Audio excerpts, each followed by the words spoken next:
muestra también es que, por ejemplo, Luis Torres, gobernador electo de Tacna, está con prisión domiciliaria.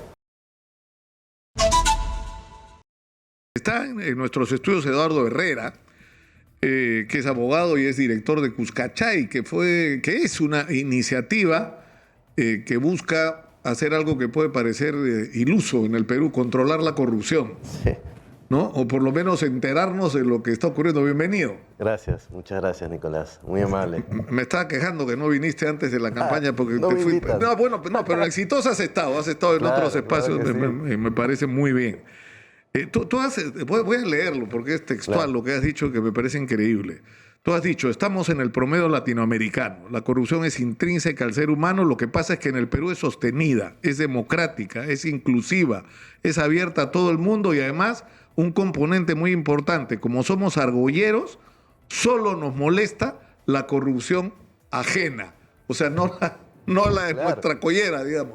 Es cierto. Así es, ¿no? Pienso que sí, porque en realidad siempre miramos al otro, ¿no? Cuando hablamos de corrupción hablamos pues del empresario corrupto, el político corrupto, y nosotros a veces pues en el carro para un policía, nos abordan, va de pesca para ver qué tenemos, si el SOAT vencido, cualquier cosa, y al final si estamos en una falta vamos a decirle, oye, ¿cómo es? Eso es triste. Seguramente habrá personas que no piensan así, eso estoy convencido también porque no puedo generalizar. Sin embargo, no nos fijamos en esa corrupción cotidiana, que es inclusiva, tolerante, democrática, abierta y todo eso. Ahora, a mí me pareció increíble el caso de este empresario Ismodes, que en Casma, que en un distrito de Casma, soborna a un alcalde, ¿no? Le da $100,000 al alcalde para que el alcalde, una vez en ejercicio, le entregue obras. Entonces el alcalde sale electo y le entrega obras a otra constructora. Entonces el señor se molesta y va a reclamar al alcalde, el alcalde le devuelve como 10, $15,000, le queda debiendo 85. Entonces al señor, ¿qué se le ocurre? Se va a la DIVIAC, a Girón Camaná, y denuncia ante la DIVIAC. Y su denuncia es increíble. El señor dice, me coimea a un alcalde, el alcalde no me ha dado las obras, no me devuelve la plata, así no es pues, Claro. quiero registrar.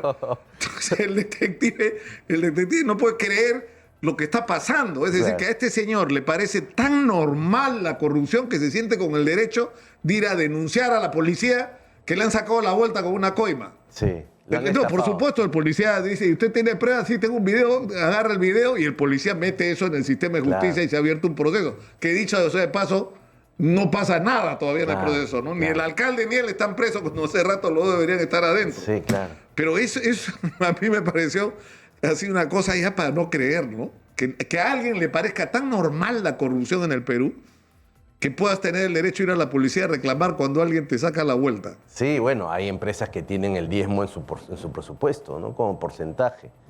Empresas de construcción que pagan a estos extorsionadores que también actúan en la misma onda, ¿no? Para la seguridad, la paz laboral. Esas mecánicas de corrupción ya las hemos asimilado. Tal es así que nosotros, por ejemplo, sacamos comúnmente funcionarios que no cumplen ciertos perfiles. Y ya pasó, ya es común. Digamos que tengamos funcionarios que no cumplen el perfil porque ya lo toleramos, ya lo asimilamos, ya lo incorporamos como parte de nuestra cultura. Y eso es realmente indigno, es mediocre, es argollero y al final nosotros no nos podemos quejar cuando somos cómplices cotidianos de la corrupción.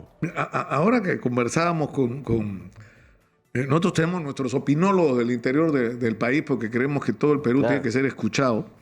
Y José Luis Ramos, me parece, de Arequipa es el que llamaba la atención sobre esto. Es decir, si somos conscientes de lo que estamos hablando. Es decir, hay gente que desde la orilla de Keiko Fujimori dice el profesor Castillo tiene que ser vacado porque hay evidencias que ameritan que sea sometido a una investigación y a ser acusado. Keiko Fujimori está enjuiciada. Lavado de activos por ser el líder de una organización criminal. O sea que si hubiera ganado la presidencia, como llamamos la atención hace un rato, habría que vacarla el 29 Sí, claro. de julio, o sea, el día siguiente de instalarse. Claro. Con claro. los mismos argumentos, ¿ah? Sí, sucede que lo que está pasando ahorita es un lío de argollas. La argolla anterior no le molesta la argolla actual, que es provinciana, que es diferente, que es incluso de otro color de ellos. Entonces, como no tienen llegada a la argolla actual, se pican y hay mucho de fondo en eso ahí. Y critican, por ejemplo, que el presidente se haya hospedado en un hotel bien pagado. Y todos los presidentes han hecho lo mismo y nadie dijo nada antes. Entonces, claro, los de la Argolla de ahora dice, oye, ya robaste 200 años, ahora me toca a mí, ¿no? Y el pueblo que dice, este se parece más a nosotros, es nuestro. Prefiero que robe el nuestro a que robe otro. A que robe, ¿no? Y así, los limeños. Así está. Pero es que es increíble. Ahora, el problema es que, o sea, esto se ha normalizado y en el libro de Alfonso Quirós está registrado como parte de nuestro ADN, es el ADN de la República. O sea, tú no puedes hablar de la historia del Perú republicano, incluso según Quirós, desde la época de la colonia, Correcto. sin incluir el elemento de la corrupción como parte de nuestra identidad, ¿no? Sí. Sí, hay que entender que la corrupción además es humana, ¿no? No vamos, aquella persona que dice vamos a acabar con la corrupción está mintiendo. Tenemos que hacerla difícil, costosa. Muestra también es que, por ejemplo, Luis Torres, gobernador electo de Tacna, está con prisión domiciliaria. Yo creo que eso puede ser un récord mundial. Exitosa. No sé si hay un país del mundo que haya escogido a una autoridad con prisión domiciliaria. ¿Cómo hacemos ahí? Pues eso es porque los tacneños han dicho, bueno, todos los políticos son corruptos. Todos son corruptos. Escojamos al que conocemos más. Al menos lo sabemos qué has hecho y qué... Claro, que hace obra. Esa frase de lamentable, ¿no? Lamentable. Roba, pero hace obra. Sí. Ahora, el problema es qué hacer. Por ejemplo, me contaba un amigo, la verdad es que me pasó un texto que no terminé de leer, pero me decía los esfuerzos que se hicieron en Hong Kong en determinado momento contra la corrupción, que era muy interesante, que decían, primero, la obra la tienes que hacer al precio que cuesta, o sea, al precio que se programa y en el plazo que se establece. Si quieres pagar una comisión ilegal, la pagarás de tus utilidades. Claro. O sea, no vas a sobrevalorar la obra, pero si te chapo, te fusilo. Claro. Ese es el mensaje, ¿no? Más o menos. O sea, me cumplen los plazos y los presupuestos. Si quieres pagar comisión, pagues tu problema. Claro. Lo harás de tu utilidad, pero si te agarro, Claro. te voy Claro, a fusilar. correcto. O sea, que es una medida extrema, ¿no? Sí. Precisamente la experiencia hongkonesa es la que me parece que deberíamos importar acá, que es un trípode, ¿no? Primero, normas legales. Pero normas legales preventivas, porque ya punitivas tenemos a montones.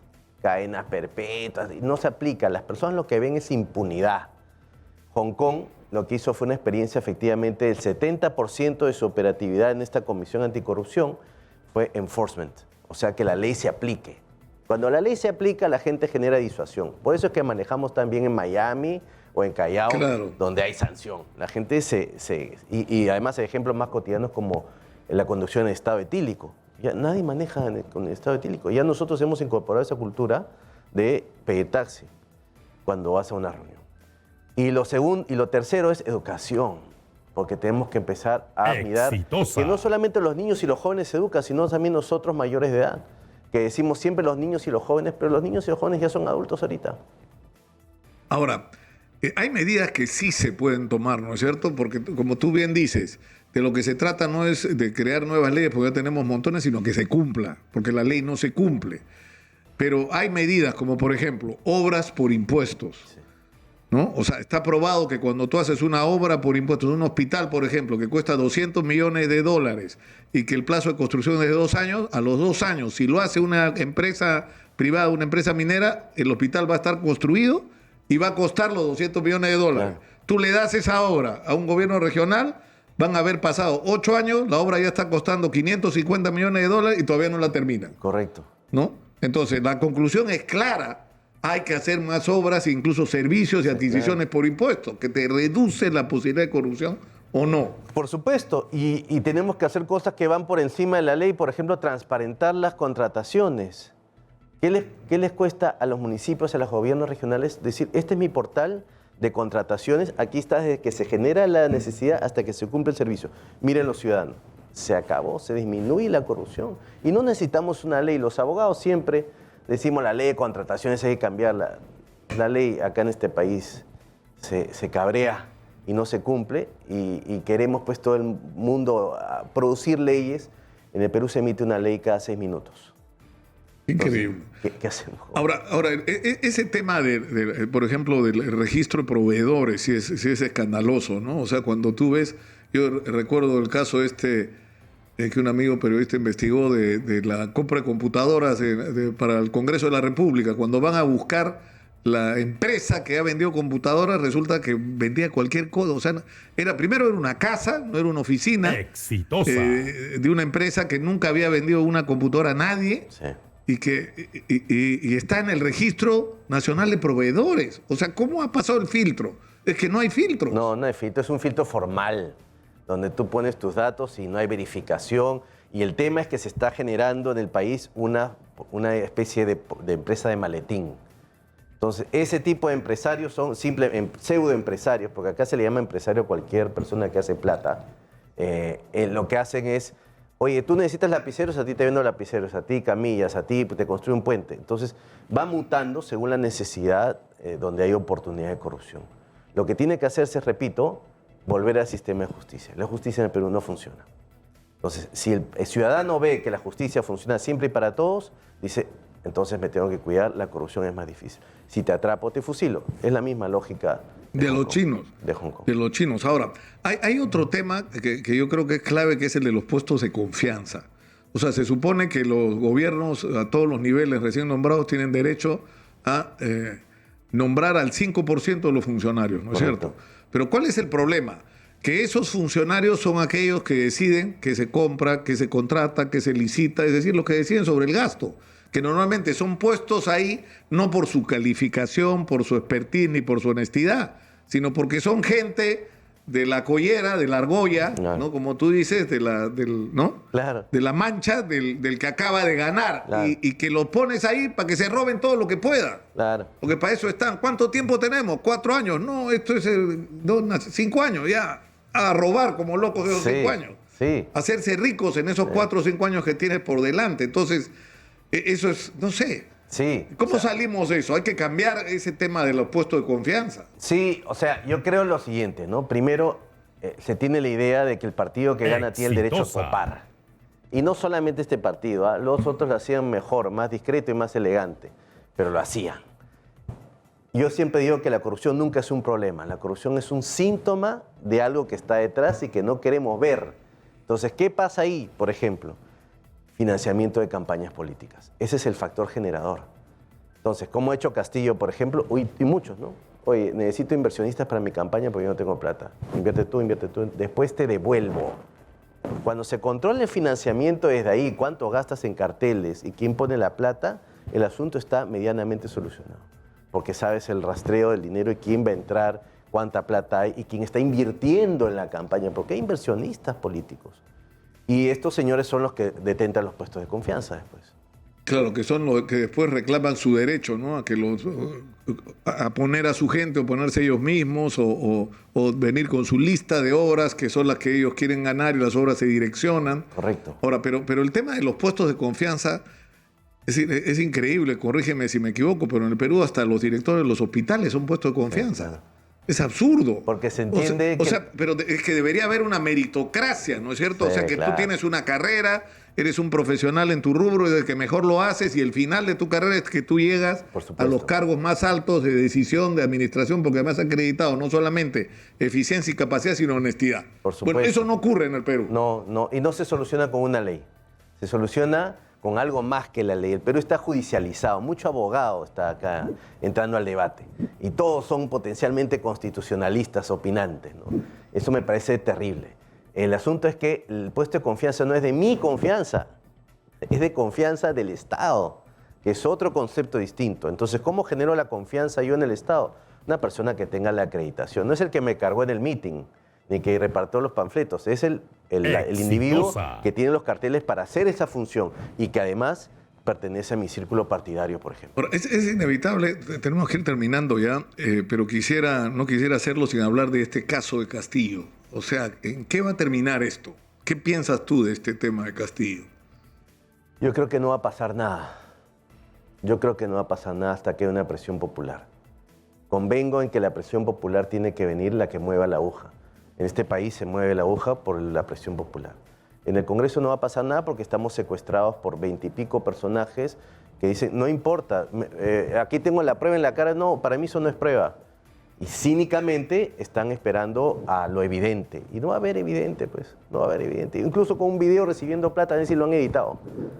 Entonces, tiene que haber una presión popular. No, ya el presidente Castillo ayer habló de videos editados y todavía no apareció ninguno. Claro. Está curando está respondiendo algo que todavía nadie ha dicho ni ha pasado, ¿no? Exactamente. Y las personas vivimos apáticas porque el ciudadano común dice, la política es para otra gente y yo tengo que seguir haciendo mi mototaxi. Pero no ven que la política sí influye. Pero hay un hartazgo, ¿no? Hay un hartazgo. Una saturación, una molestia. Apatía, porque no hay esperanza y confianza. Y creo que hay que entregarle al país eso. Confianza y esperanza. Yo siempre cito a un ruso, historiador, Pedro Kropotkin, que hablando de la Revolución Francesa decía que la Revolución Francesa ocurrió no porque había mucha injusticia, sino porque ese sentimiento de injusticia se unió con la esperanza de que las cosas podían ser diferentes. Que en ese momento se producen los grandes cambios sociales. El problema es que la gente está indignada, está molesta, está mortificada, pero no tiene como la esperanza de ya después de esto vamos a tener algo mejor. Correcto. ¿No? Y eso es lo que queremos hacer con iniciativas como la que estamos haciendo. Tratar de limpiar el país con una Procuraduría Ciudadana que a partir de enero va a empezar a vigilar a los gobernadores regionales. Lo que no hace el Estado en una Procuraduría lo vamos a hacer nosotros en el lado privado. Y en eso estamos. Es generar esperanza y confianza. Y así hay muchas iniciativas, no solamente la nuestra. Bueno, y sinceramente, ahora que hablábamos con nuestros compañeros, amigos del interior, dándonos opinión sobre lo que está pasando en el país, el tema era si cada uno de nosotros no se pone a hacer lo que puede de donde está. O sea, si los medios de comunicación no nos convertimos en el espacio para poner sobre el tapete estos problemas, las cosas no van a cambiar nunca. Esto tiene que ser, en primer lugar, una agenda y probablemente no tengamos respuestas. El solo hecho de plantear las preguntas, como decíamos hace un rato, ya es un paso adelante. Sí, ¿no? Es la persistencia la que marca los cambios en los países y en las personas. Y en eso creo. Te agradezco mucho, Eduardo, por estar con nosotros y sinceramente te felicito por la chamba que están haciendo. Y hay que estar en un fluido contacto, ¿no? Porque nosotros hicimos acá hace años, es increíble, han pasado años ya, que se llamaba Caiga quien caiga. Y que fue increíble porque la conclusión en determinado momento es, si apagamos la luz, es decir, si los medios no hablamos de los temas, la impunidad va a ganar. Por supuesto. La impunidad va a ganar, por supuesto. ¿no? Pero en fin, tenemos que acabar hoy. Gracias. Muchas gracias.